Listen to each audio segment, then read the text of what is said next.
What's up, bookworms? This is Megan coming at you with another Cantina conversation. Today's episode features a chat with Chelsea Curto. We are talking about her recent release, Face Off, and in general, her Love Through a Lens series. That's camera chemistry, caught on camera and behind the camera, and off camera is coming out. That's the fourth one that's coming out later this month.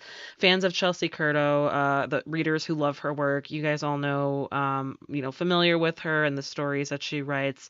Adult sports romance. At least that's what she's been recently getting into. So it was really cool learning about her process, learning about her experiences, and just how she, comes up with, more of the serious issues and how she approaches those more serious themes in her books, which are mostly, like romance, sexy romance, all that good stuff that we all know and love.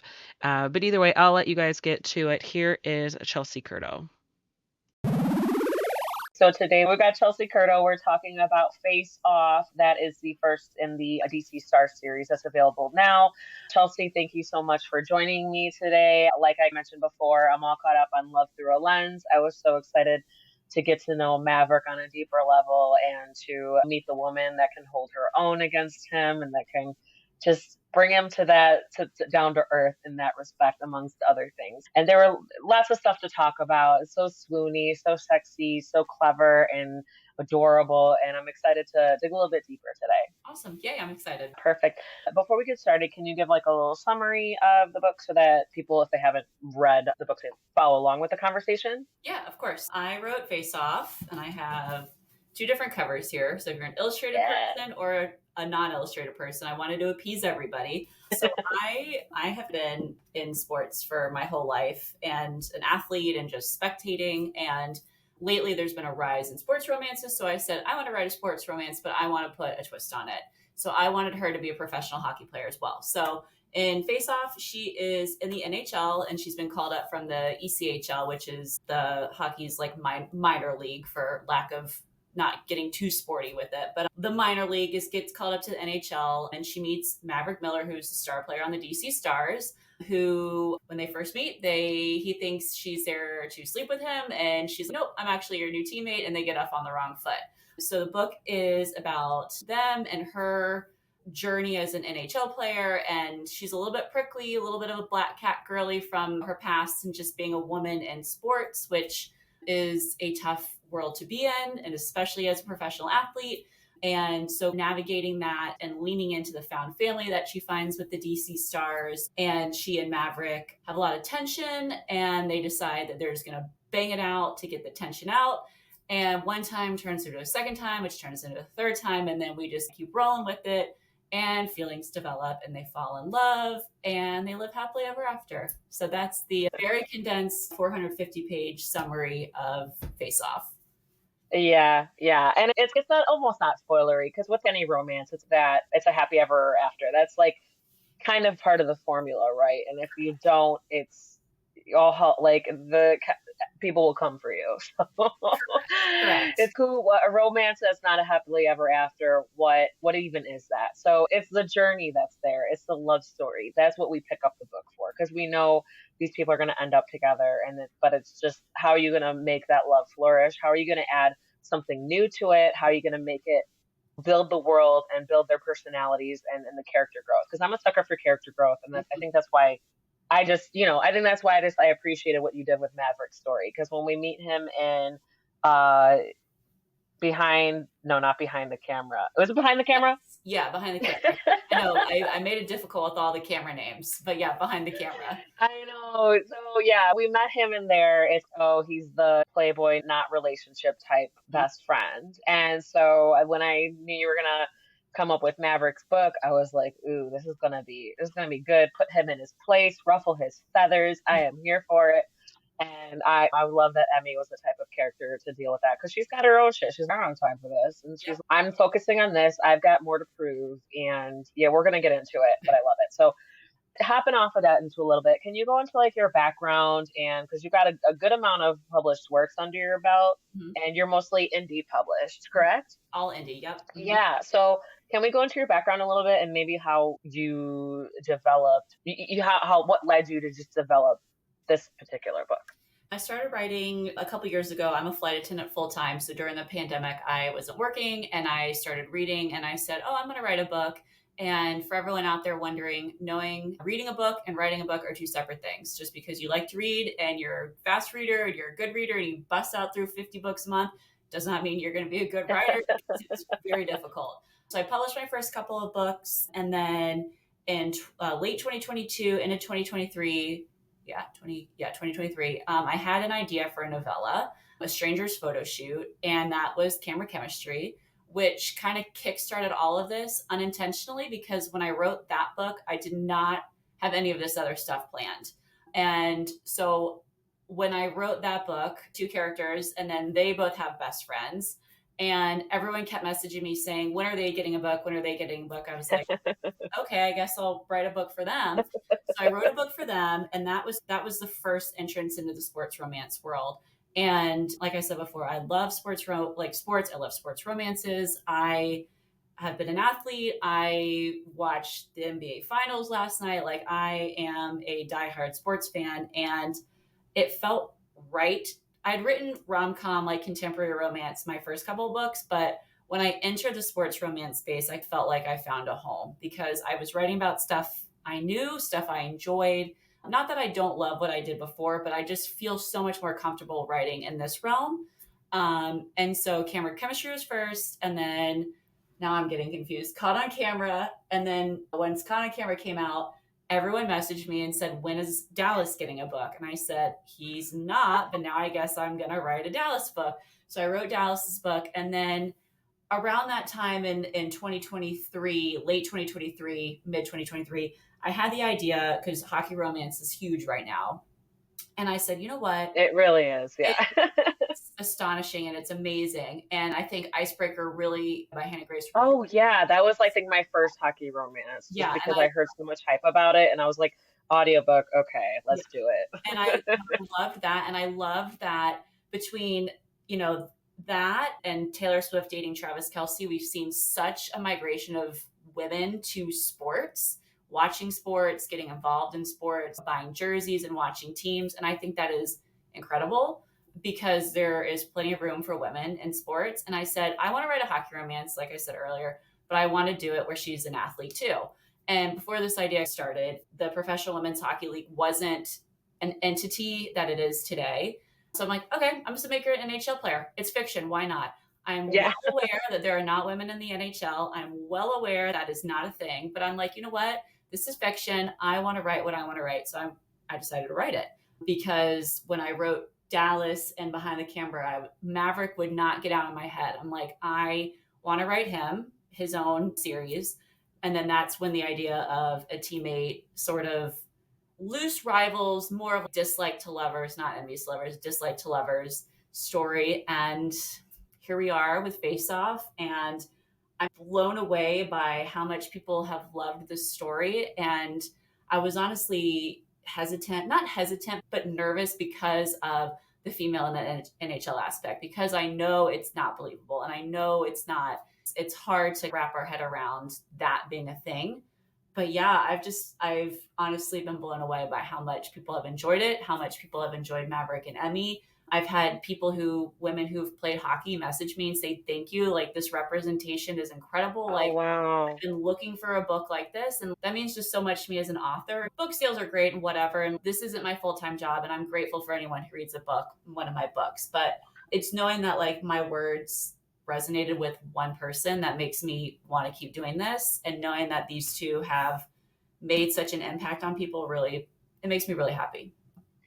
Yeah, I think that just the connection that you've unexpectedly made. Well, that's what you care about, but the connection that you made, I think that just speaks to your talent and how you're writing, however you magically do it, you're able to connect to people. And I wasn't an athlete. I was one of those people who was like, oh, women in the NHL, I'm going to read it because I devoured Love Through a Lens. So I was like, I know it's going to be spicy and sexy and cute, and I'm going to love these characters no matter what. So I'm just going to go for it. But like, you made it so like natural. You made it so natural. Like, however you integrated Emmy's story and her journey into where she ended up and where we meet her, it didn't, I didn't question it. It was just like easy to read. It flowed and it wasn't unbelievable once I got into the story. So I definitely understand and I appreciate that apprehension, that kind of a little anxiety about it. But I think you did it so well. And I think that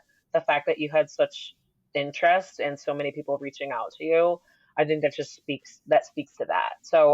But that's part of it, right? It wouldn't be worth it if it wasn't like a little bit scary or if it wasn't a little bit like, ooh, like how am I going to do this? So I'm just saying, feed off that nervousness, feed off that doubt, and use it to make it better. Because obviously you're doing something right. And well, you said you were an athlete. What sport were you playing or So I sport? was actually a rower. I did crew Okay, for all through high school. I was And not then expecting that. what was that? I love that.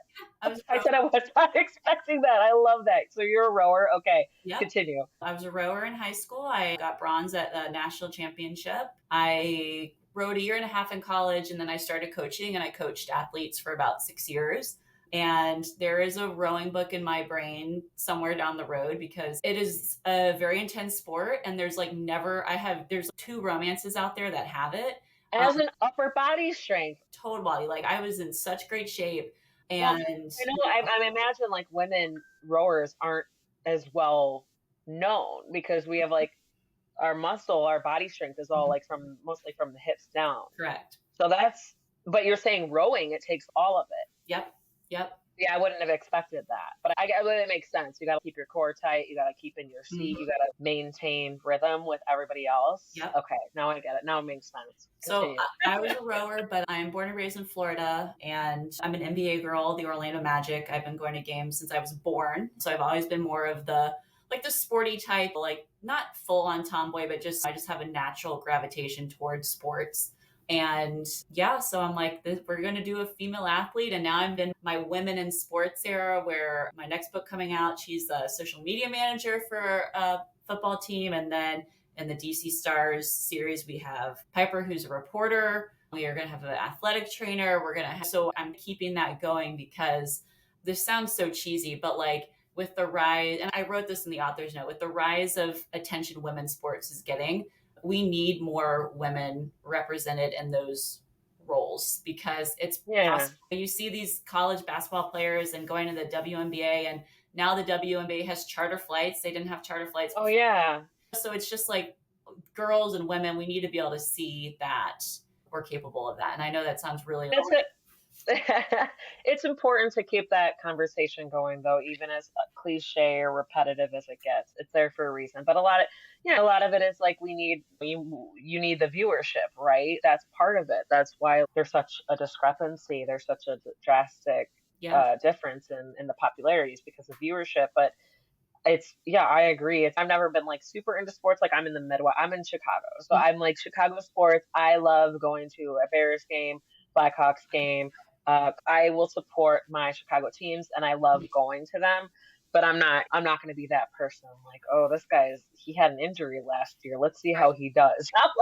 I'm not that deep into it, but I love it. I appreciate it for what it is, and I love catching a moment where it's just incredible. It's just incredible, like just once in a lifetime, like chance plays or chance circumstances where you capture something amazing. And I think that's what you're tapping into. That's what a lot of authors are tapping into with these sports romances. It's just like digging deeper. But I think you're on the right track, definitely, by sneaking in women in sports, women's performance, and women's what they have to face.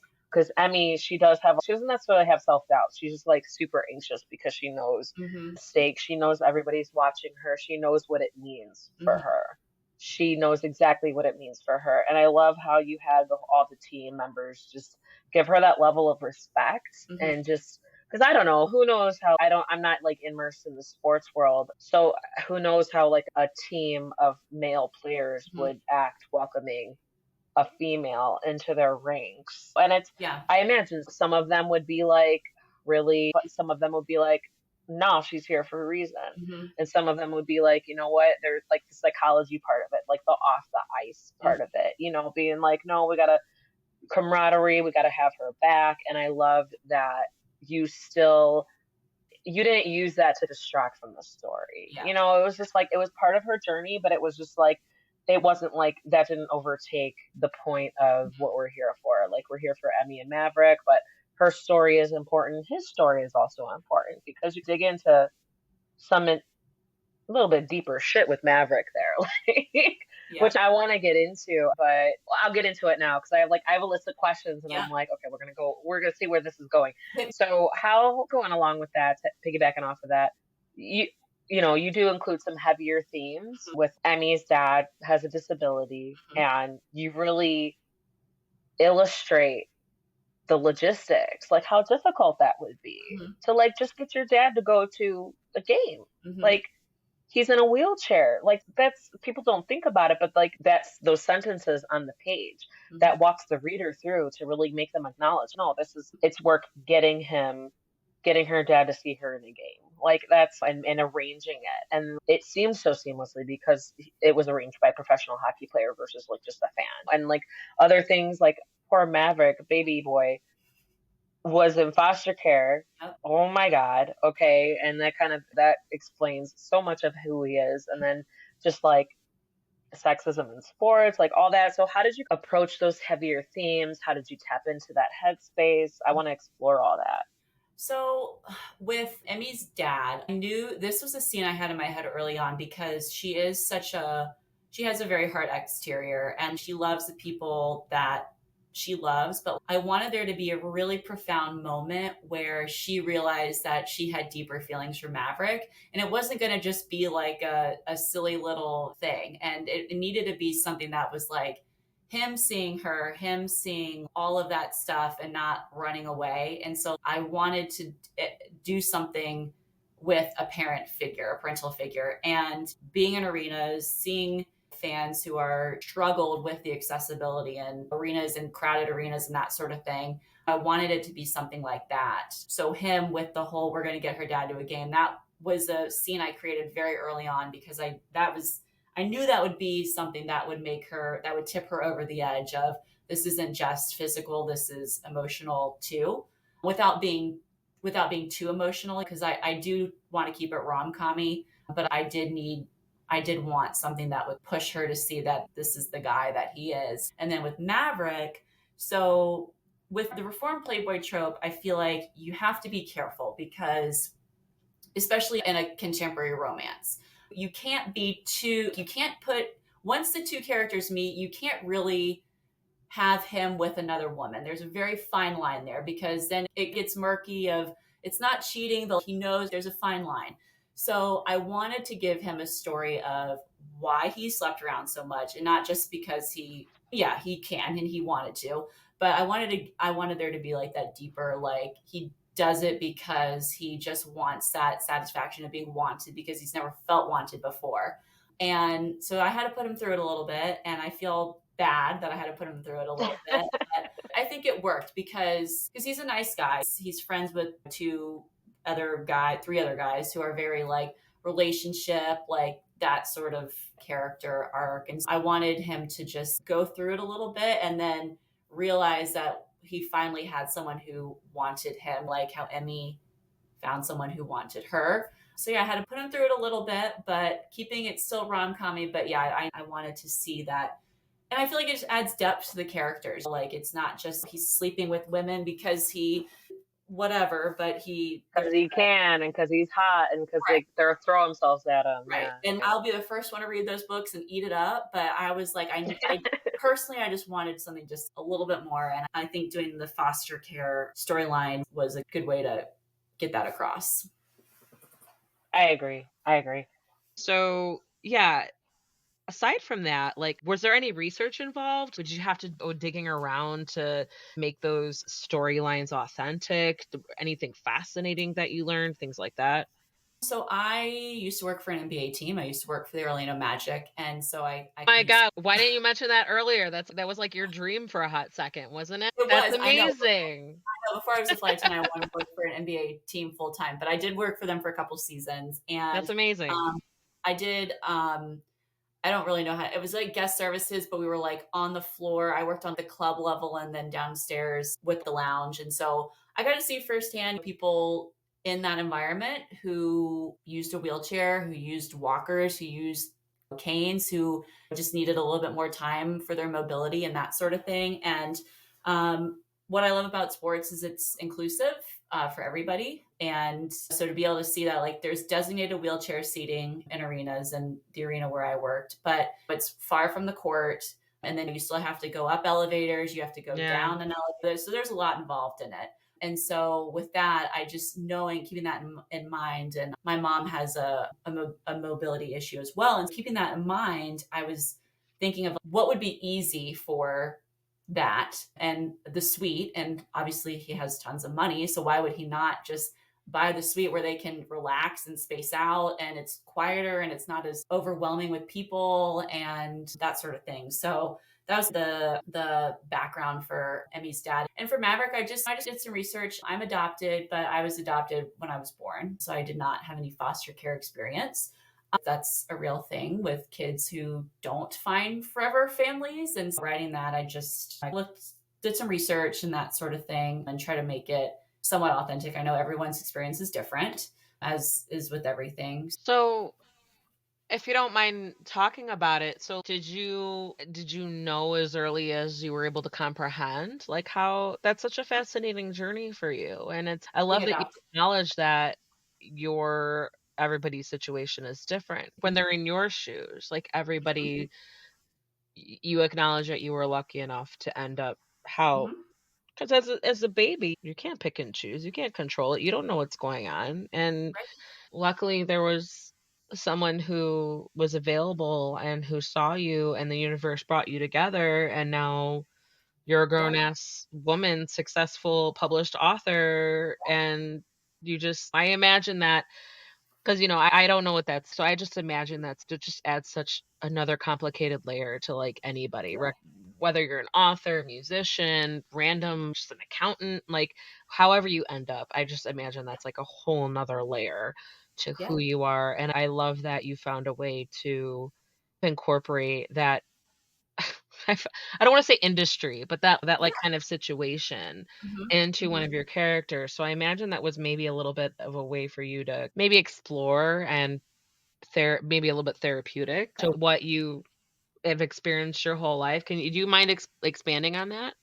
Yeah, so I was adopted literally from birth. So I don't have I don't have any firsthand knowledge of what foster care would be like. But my mom was a lawyer and an adoption lawyer. And there were times where, not to get all legal, I don't really know all the legal stuff, but when the birth mom would sign over parental rights to the adoptive family, but it wasn't all processed yet. So there would be times when my mom would bring home a newborn baby because there was like that gray area between transitioning between parents. And so there's just a lot out there. And then there's a lot of kids out there who wait for people to adopt them, and everyone gets adopted, which is sad. But So in your case, and no, not mine. No. So she did other cases, okay. but she did not do mine. Mm-mm. So how Not did do. she No, okay. so So, yeah. So what happens when someone's pregnant? If a family's looking, they'll work with a lawyer, and then the lawyer has birth mom. The lawyer's the middleman, and so in my case, my parents were the birth mother, and she had me, and then they took me home, and Okay, so it's like the more traditional route. But your yeah, mom's experience, she probably was like, who knows? Oh my God, I bet you could like be like, "Mom, write a memoir." stuff I tell you, she's a fascinating, incredible woman, and the stuff she's done, the stuff she's seen, the people she's helped, it's, yeah. I'll just say that there's just a lot of people out there who deserve Yeah. love. Maverick was one of those people, but I think the found family aspect of the team was something really fun to write because they all love each other and they all Yeah. support each other. And so he was alone, but like he was never really alone because after becoming an adult, he's had those guys in his life, which Yeah. is really fun to write. Yeah, because you see it where he puts in that extra effort, and Hmm. that's a side of him that the public, the cameras don't see, where Right. with what the Tuesday night dinners, that's it's important to him, and I think it's so important to like, as a sports team, they all got to like work together within one unit, and so I think that yeah, that totally speaks to his character where he puts in the effort because he never got that. So that's so important to him. So I love the psyche, I love the context that you included, especially it's like We all love a hot boy who's got like issues. Oh, like I want you to share those with me. Correct. Facts. Because we can't shy away from like, the sexiness of it where he's just stumped. He's okay, I can't get her out of my head. I thought Mhm. just one time. And she too, she admittedly was like, ugh, he's the most beautiful man I've ever seen. Like, Yeah, she's she's like, I just hate like, it. Yeah. Yeah. Don't want and it to was admit it. funny how like later they both acknowledge it. Yeah, you were eye fucking me there. Yeah. And Yep. he's, yeah, I was. How she says something along the lines, I forget the actual quote, but it's no woman's ever, you've only been with women one time, but because I'm the only woman who like understands you, something like that, where she like recognizes that she's the only one that he's been able to wants to be around more than once.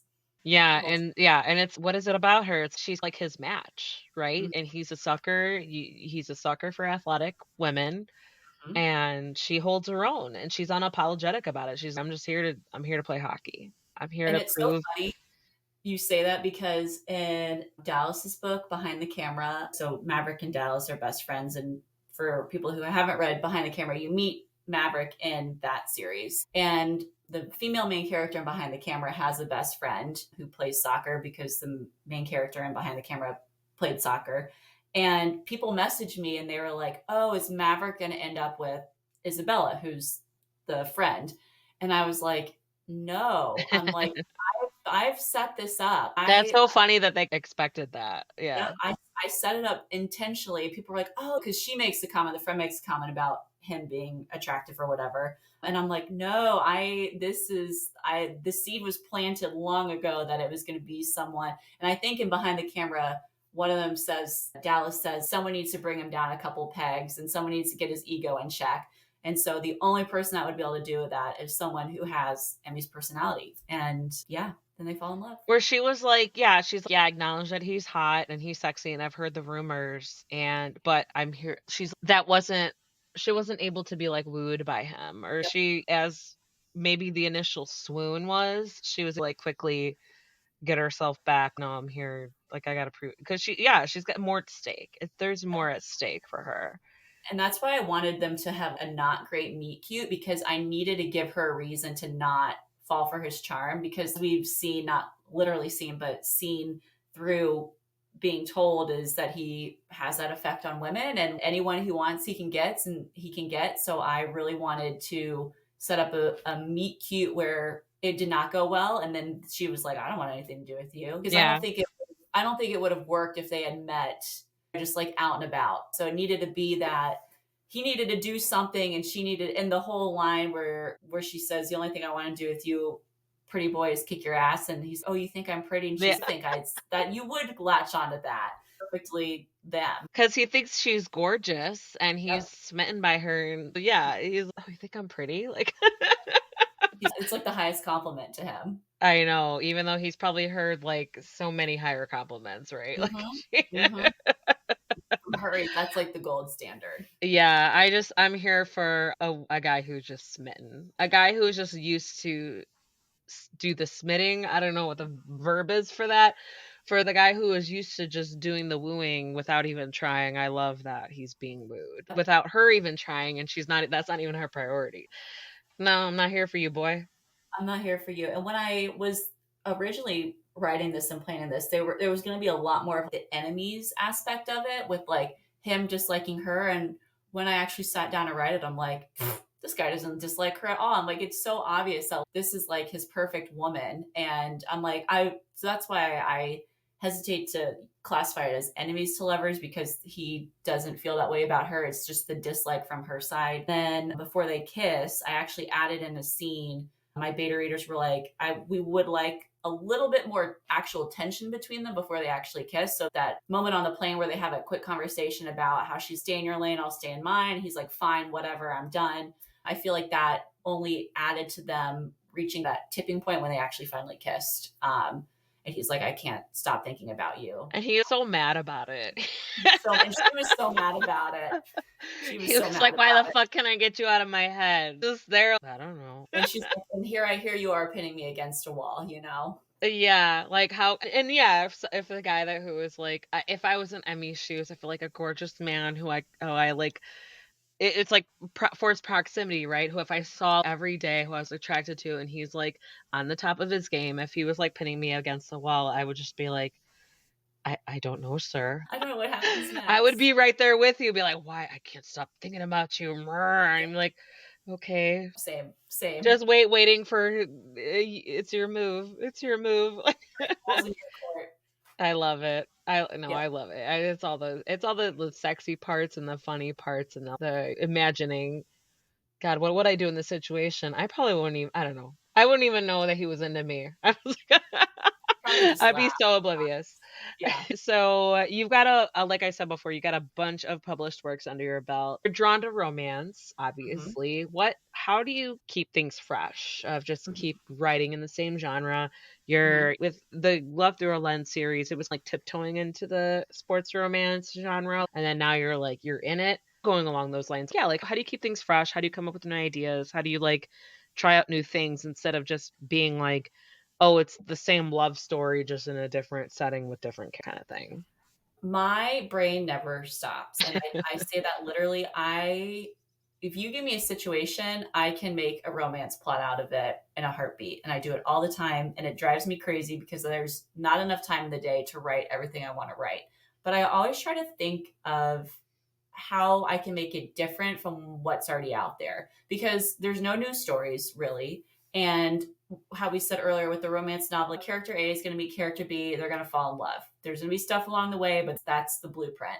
So when writing, I really try to think of things that I haven't really seen before, things that I would like to see, things that are a little bit different and I think would be received well. So like right now I'm working on a rival social media managers for two football teams. And so it's still sports romancy, but it's like not. And this is all inspired by the whole thing with the Orlando Magic and a theme song. But I don't know. I just want to write things that are different. And with this, like with Face Off, like Candy Steiner wrote Fair, I think it's Fair Catch. Hold on, let me see. You Fair, yeah, find it in Fair your bookshelf. let me look behind me with the female kicker. And I was like, holy cow, that's incredible. I love that. And I know hockey romance is popular right now. And I'm like, but how do I make it different? Because I don't want to feel like romance is a very saturated market. And I don't want to feel like I'm writing saturated stories. So I just try to find something that will make it a little bit more unique and different. And there are a lot of ideas in my head that are in that realm of things. Yeah, I don't know. There's just a lot going on up here all the time. And I roll with it. And that's why I jumped from the Love Through a Lens series to hockey, is because Maverick's story was just like speaking to me. And I'm like, I have to write this. Like, I have to write the female NHL player. And so it threw off the timeline a little bit of finishing that series and starting this series. But I don't regret it because that's what I've written. And I don't want to write a story that I'm not excited about. So in the moment, that's what I was excited about. So I wrote it. And I think it's good that I did that because now I'm even more excited for going back to the Love Through a Lens series with Reed, who we've met a couple times, and his girl. And I'm like, it's finally time to. I feel like I've been teasing that for a couple books, so now it's finally time to dive in and give As a him. reader, I will say I love Reed's little, what is it, his work problem, his job. I love Yep. that he had a work rival from like another team. I love it. I just love it, and I love the fact that, spoilers aside, that Maven ends up becoming good friends with her through her extracurricular activities. Like, I'm like, and then she thinks it's funny too. She's, yeah, funny because she's pretty cool. Like, I I've love that because I love how, like, it really like it took up so much of Reed's headspace. Yep. Like, this mystery social media manager took up Mhm. space in his head rent free, and he just couldn't. Of course, as the readers, we were like, oh, she's already got a hold on him. She's already Well, got a hold on him. Like, and I'm putting my poor boy through it because he meets her in chapter 1 of his book. Then he re meets her at the wedding, Dallas and Maven's wedding. Spoiler alert, we all knew they were going to get married.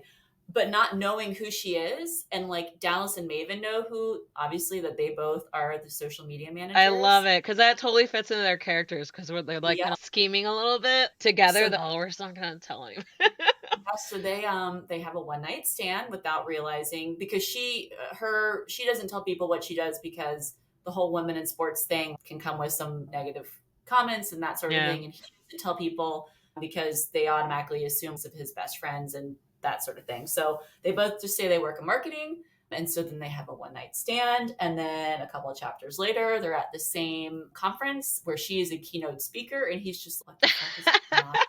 And then he gets all mad, and Maven's, he's like, what the fuck? I fucked the woman who I've been following and who's been pissing me off for the past 3 seasons or whatever. I love it. Yep. So that's the little bit of hidden identities with these two, but it works, and they're fun because it's still it's a little bit more of the rivals, because they both have there's a mutual goal, because obviously they're trying to keep their fans engaged and season tickets and that sort of thing. So there's a little bit more at stake for actual rivals in this one. I know you don't have to tell me now, but what I'm looking forward to is like seeing how his rival, the girl, how she perceives him. If she sees him as just like a little somebody she doesn't have to worry about. Yeah. She lives in his head space free, like rent free. And what if she's just, he's on my radar, but I'm not worried about him. Like, I can't wait. I can't wait. That's exactly right. And then when they realize who the other is, and they decide, we'll keep sleeping together, and that doesn't mean I like you. And then there's a little bit of not blackmail, but they go back and forth with a couple pranks sort of things, and she tackles him in flag football, and it's so yeah. I'm here for it. I'm here. Just another way to knock him down a couple of pegs and humble him. Even if he didn't necessarily, I don't know. I feel out of that trio, maybe like of, what is it, Reed and Maverick and Dallas, and then maybe Hudson was Maverick's best friend. I don't know. Maybe Reed was the one that maybe did not need to be knocked down, but you did it anyway. I know. I love it. Like the quieter, like he's a nice guy. He's like quiet. He's like the long-term relationships. Like he doesn't know. He's never had a one-night stand. And the wedding, he says to Maverick, because the girl Avery is at the wedding too, obviously, because she knows Maven and Dallas. But I don't even know what I'm supposed to do. And so he feels so clueless about the protocol. Correct. And Maverick, okay, I got you. Don't worry. But so they're fun. And then after his book, we'll go back to the DC Stars and we'll get Hudson's book, which I'm very excited about. Oh, the relationship guy. Yeah, loved him. I love the relationship that him and Emmy had, and then how that inadvertently, obviously, that's going to make Maverick jealous because he wants that too, but it's like a different connection. She's just like clinging on to what she knows and is craving, and listening to her intuition. He reminds me of my homie. And the Maverick season, what's that all about? I want that. And then it's just because that just happens naturally, because Hudson's just that kind of guy. He was just like, oh, hey, we got you, and we'll be here for you, and blah blah blah. I wrote the scene with the game with her ex. Like that was the first time where Emmy and Hudson are together, and Maverick isn't jealous, because I think he realizes that in that moment, like she needs Hudson, and like because he has that calming sort of presence. A different relationship for her that Matt knows he realizes he can't give her. Yeah. Right. And so I think that was, and I wanted that moment between them, because that's when he's not like, and Hudson has never given him a reason to be jealous, but he's just a jealous, like, I want the attention. But like in that moment, it was really just, thank goodness he's here, because I need somebody else who's a little bit more level-headed. Also, like somebody who he trusts, his backup for Emmy, because he wants to be there for Emmy, but he can't be there for her when the situation's appropriate.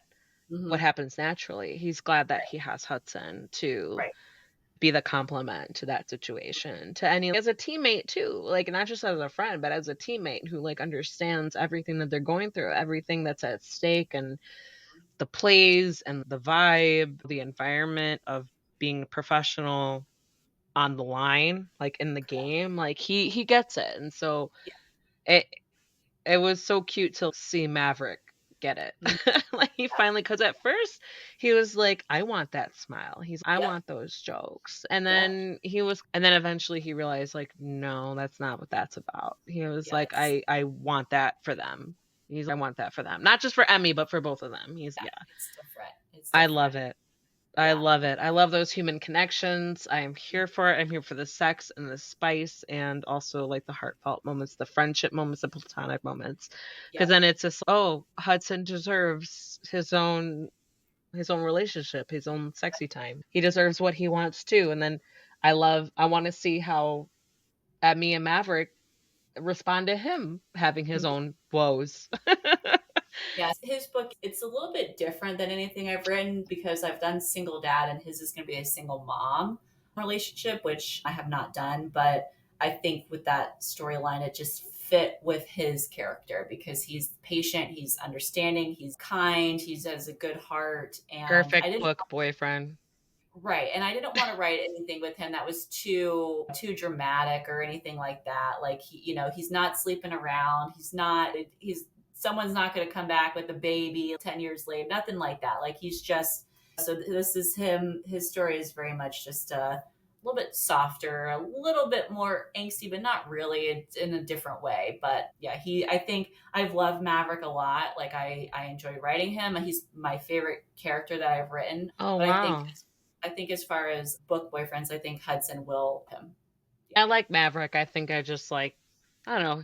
He's not my type. I don't think I would be his type either, but I'm like, look at a Hudson. I'm like interested to see what you do with Yeah. him. He's a little bit different. There's a list, and I don't know.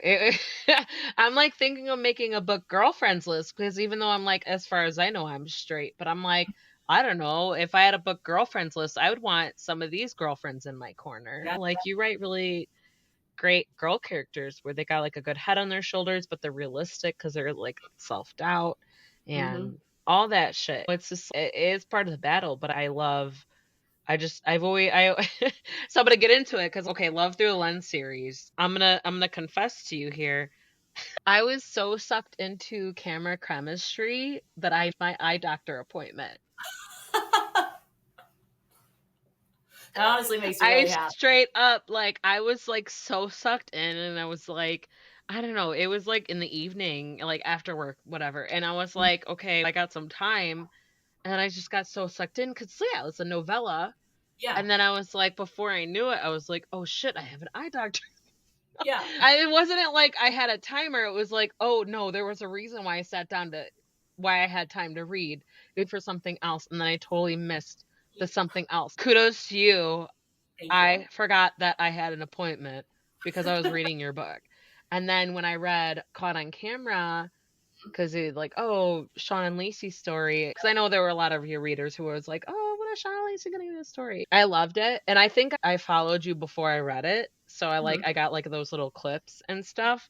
But then it was funny because I think I read Caught on no Behind the Camera before I went back and read behind Caught on Camera. So I read Mhm. Dallas and Maven's story before I read Shauna and Lacey's story. And so it's really funny because in Dallas and Maven's story, Sean is I'm watching you.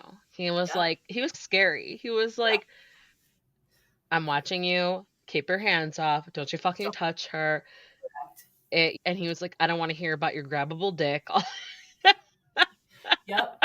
Yep. He was like nothing. He was like enough. It was like if I catch anything, it's bad. He's because Yep. it's not only like policy, but that's his goddaughter. And so he was like, absolutely not. And Dallas was like, oh, don't worry about it. And then it was like, I don't know. He didn't even make it a week before he was noticing her thighs and her ass, and Yep. you know, he can't help it because she was like, she was into him too. She was Yeah. into him too, and that's just things are gonna happen. And so it was really funny how I read I read Sean from Dallas's point of view. And Mhm. then when I read Sean's story, I was like, oh, he's not so scary. He's not. Yeah, he's a great guy and he's just looking out for his goddaughter and he's looking out for his team. Like he Mhm. doesn't want any drama.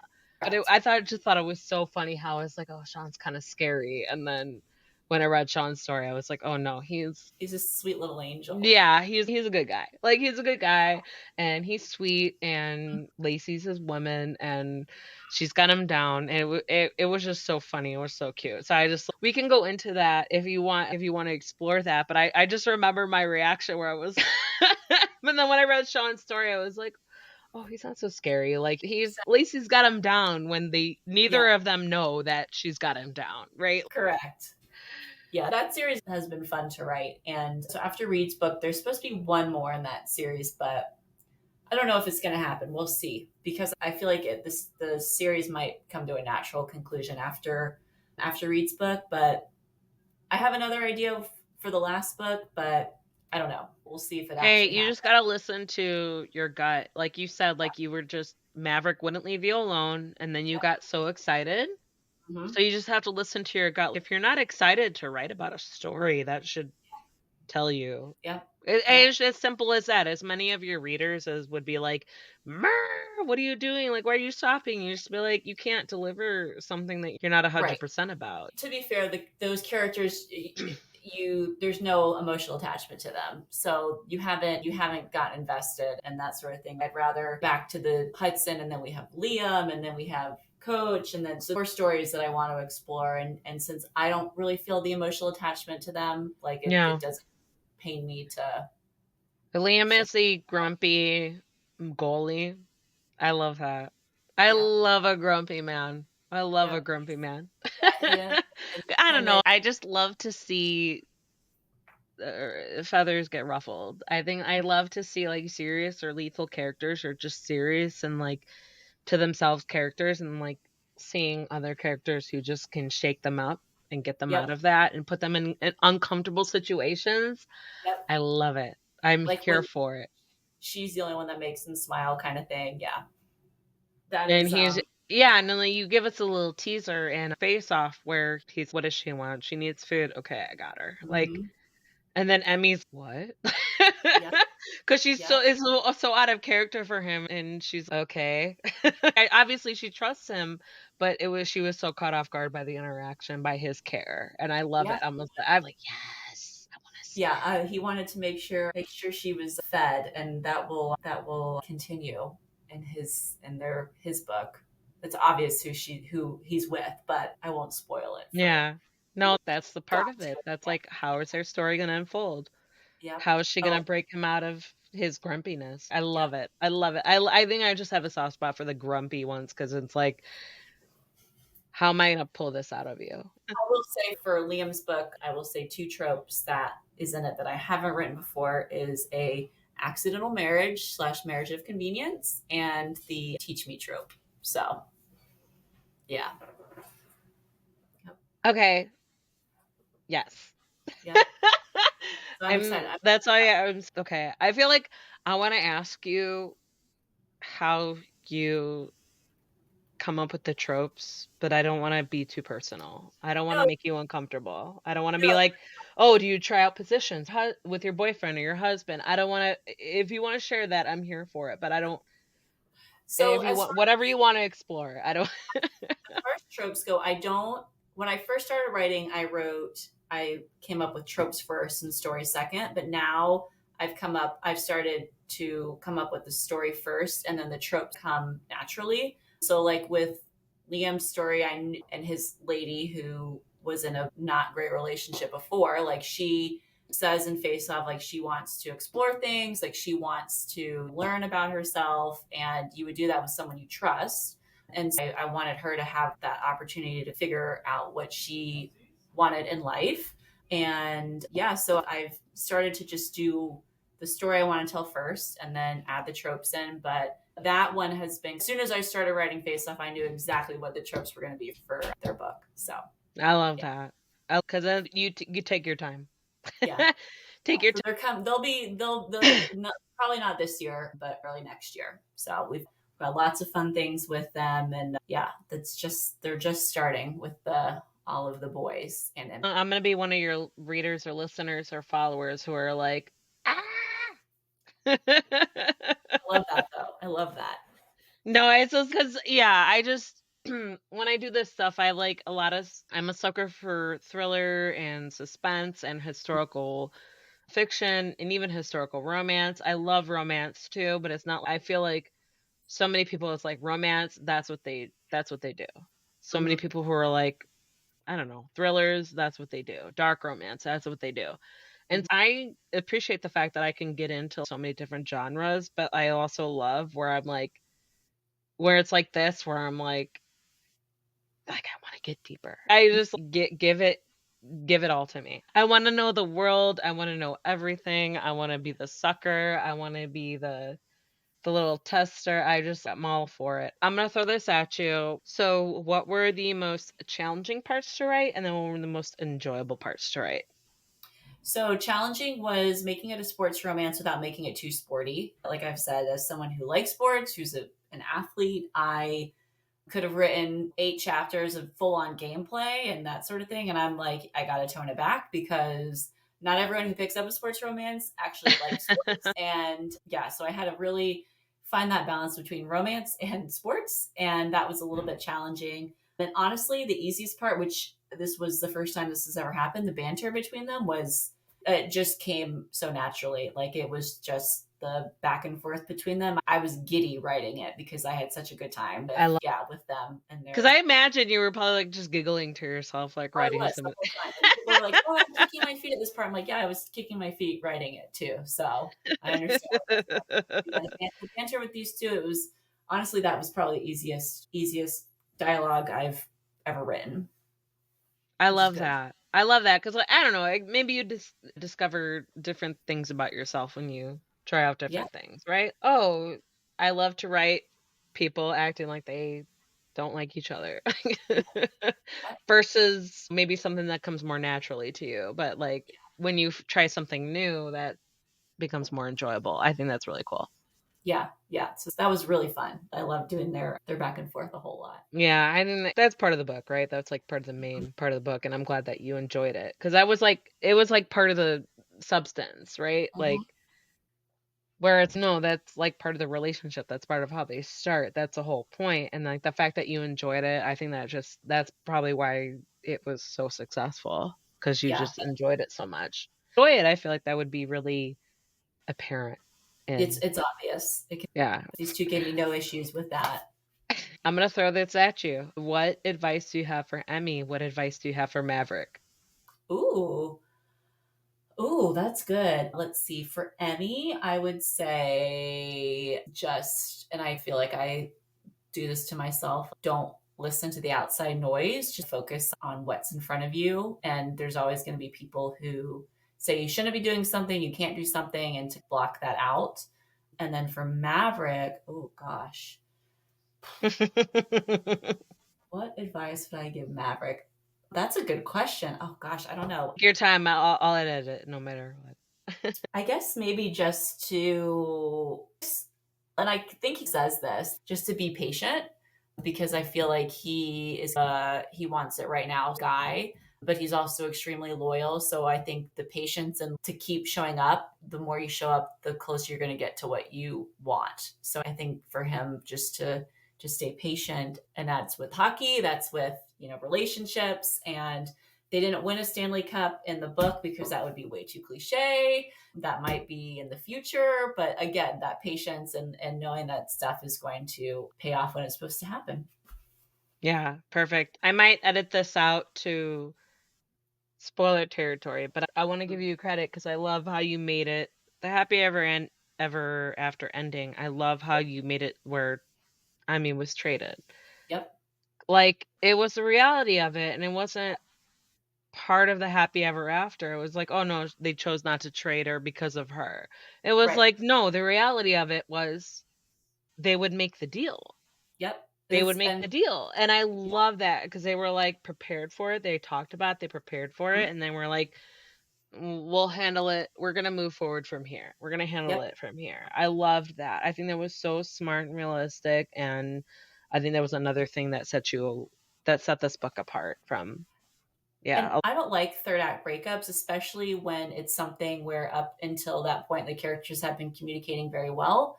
And I think in excuse me, in Maverick and Emmy's case, they communicated very well throughout the book with their question game and like the slowly opening up with each other. And when I got toward the last 80%, I'm like, I got to do something that kind of pushes them as a couple because Just it's shakes it been up. Yeah. right, it's been easy for them. And it, again, it's a sports romance, and this is stuff that happens in sports, and having them be together and win the Stanley Cup with the team. And I'm like, I'm like, nope, we're not going to do that.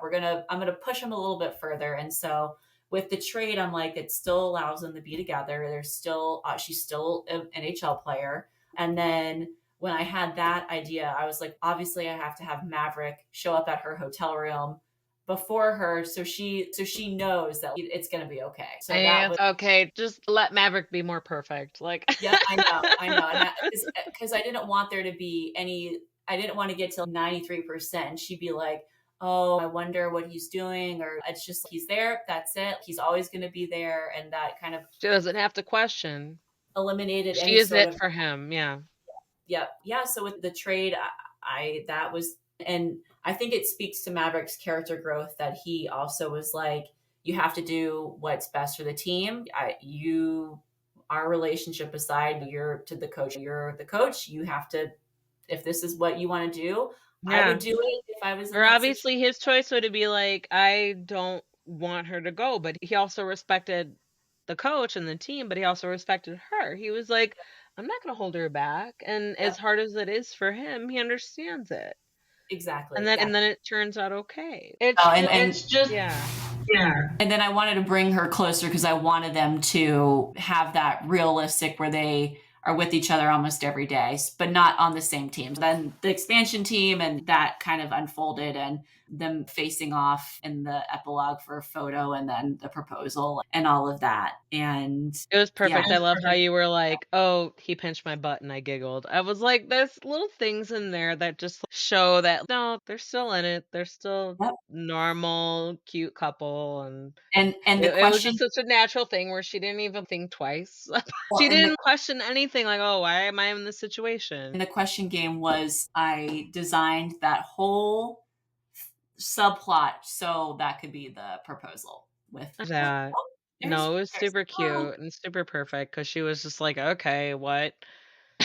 right. And then little did she know, like, her dad and everybody was up in the boxes, and Yep. then, like, Yep. she turned around and Maverick was on On his one knee knee. skates, and, like, he proposed on the rink, and it was just And she's, "Are there, you like having a stroke?" That was yeah. her first reaction. She's like, "What are you doing? What are And, you like, doing?" her friends were in on it. It's like, "Sorry, last minute photo shoot." She was like, Yep. "Okay, like, And the tattoos whatever." Yeah. and her tattoo and his tattoo and yeah. Oh my god, yeah, it was just like, well, mine? I don't know, I was, like, trying to imagine it. Mhm. I know, and then I was she like, got I always tattoo. put myself in the position, so I'm not gonna ask you if you practice these positions with your No, I husband or don't. your boyfriend. Yeah. I was like, "Okay, what would that mean?" Like, where would it be on the hand, and where would it be on her? Where Yeah. would it be No, that's so funny because I imagine you get it asked all the time, "Oh, do you practice on your boyfriend or whatever?" It's you don't need to talk about that if you don't want to, especially if And that's why my beta readers, like when people are like, "Oh, I would love to beta read for you," I'm like, it's not an arc read because with like beta reading, people like they read it in the sense of like, why is her leg here when it was here 2 seconds ago? yeah, it's kinda does this make sense? Reading it Yeah. for fun. You're reading it to be like that position would never happen in Yeah, you real gotta life. watch for stuff so that you can Yes, do for the ARC readers, yeah. correct. I was a Correct. It's a beta reader totally for different. my friend who she does dark romance, motorcycle club romance, Mhm. and reverse harem, and so Okay. it yeah, so, like, it took me a while to get into, the feel of what or that she was intending to be into, otherwise, I was like I Yeah. had known her for 20 years, but I was like, when she asked me to beta read her book, I was super supportive. I was like, Yep. yes, girl, we will get you published, blah, blah, blah. But then when I read her book, I was like, it was dark romance. It was like motorcycle white shoes. And I was like, that Mhm. was my first white shoes. And Yep. then my second white shoes was Pucking Around by Emily Mhm. Rath. So then I It's was somewhere like, back there. yes. And then I fell in love with that whole series. Mhm. Like, Ryan Langley as my book boyfriend. So I was so into that. And so like when I told her, I was like, no, once I understood where your book where you wanted your book to be, then I understood what you were trying to do. So then Right. other than that, it was just like the style. It's just go with the main characters, like all that stuff and the Yeah. dialogue and blah blah blah. So it was like I was apprehensive and I was like, but then I was like, once I became a little more educated, then I was like, oh, okay, Yeah. like I get it. I get it. Okay, Chelsea Curto, what That's is next? What is next for you that you could talk about?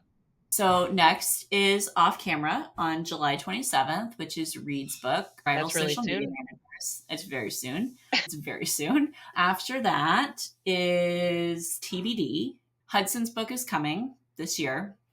And there are 4 other things I'm working on, but I'm keeping them mum for now. You're so prolific. I don't know how you can be like so prolific and then be like, oh no, just wait, I got 4 more stories ready to go. One will be a Christmas novella that's not related to any of this, that is spurred on by an Instagram reel at the Boston Marathon. I'm a runner, I also run. And so it will be a novella, a grumpy sunshine. She's the grumpy, he's the sunshine at the finish line of a race, and then they run into each other at a bar. So that is Christmas. Hopefully I say dark romance, but it's not like a dark romance. It's just not a rom-com romance for maybe Halloween that I've been working on. And then I planted a crumb in Face Off and in Behind the Camera of a fictional world set in Colorado. People picked up on it. If you remember when he got a concussion, there was a doctor who said he left the small town for the city and the girl stayed behind. Him, yeah. And then in Face Off, Emmy talks about a ranch in Colorado. And that's all I'm going to say about that. I won't you, because otherwise you're gonna say some things that you don't want to. So That is a new series I am working on, and it's going to have 5 books. Yeah. I don't know how you do it. I don't know how you do it because you're so It never stops. Never stops. Blessing and a curse. Oh, where can we find you online and on social media? Instagram is at author Chelsea Curto. TikTok is, I have 2. I run one, and then Ellie runs one. One is at Chelsea Reads and Writes. The other is, I think, at author Chelsea Curto as well. So author Chelsea Curto will get you to everywhere. Perfect. Yeah, I know. I'm still playing around with TikTok, but I felt that Instagram is the way to reach all the book people. Yeah, and TikTok it's so finicky and I can't figure it out, and it annoys me that I can't figure it out. But I love Instagram and I love talking to people on Instagram, and I answer all the DMs I get, which I know I love all your hard. posts, and I love you may not remember, but you responded to a couple of my comments on your posts. And I really try. But no, you're great. You're great. And it's okay. You don't have to remember everything. But I slack a remember little being bit. like, oh, Possessive Dallas is my favorite Dallas. And you were like, yes. Yes. I know, and I slack on the tags, and I'm going in the direction. No, you've got what, 40,000 followers? Like you're allowed to. It's not even called slacking. You're just allowed to catch up. Yeah, You're allowed I know. to go on your own time. Seriously. I appreciate the time people, like the edits people have put together for Face Off. Oh, yeah. And I know the time that people have given like my words and with me and making edits, and it still blows my mind that people do that, because I keep looking over here because this is where all my books are. Let me see if I can. All my books. Yeah. Wait, hold on. There they are. So these are all mine right here. And so I keep looking over there because I get blown away that people read my stuff, and I've published 8 books. And so I really want to people know how much I appreciate them giving me their time and their money, because with you or paperbacks and that sort of things, I never want people to think I'm ignoring them, but I try to catch up. No, But you've got so many. You're a busy woman. I am. I need more time. Yeah. I need more time in the day, which is what I need. So. I think everybody needs more time in the day. I'm sitting here like doing this stuff. I have a full-time job. I have a family. I have 2 small boys, and I'm like, I love that they see me reading all the time, but at the same time they're like, mommy, like, what are they gonna remember? My mom is always reading, and she's not. Yeah.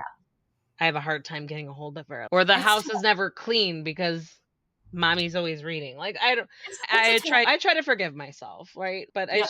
it just reading has always been a part of me, what I love to do. Yeah. And I love that I have kids who see me reading all the time. I hope that they, although one of one of my 6-year-old, he told me, "Mommy, I'm sorry, I just don't like reading that much," and that fucking broke my heart.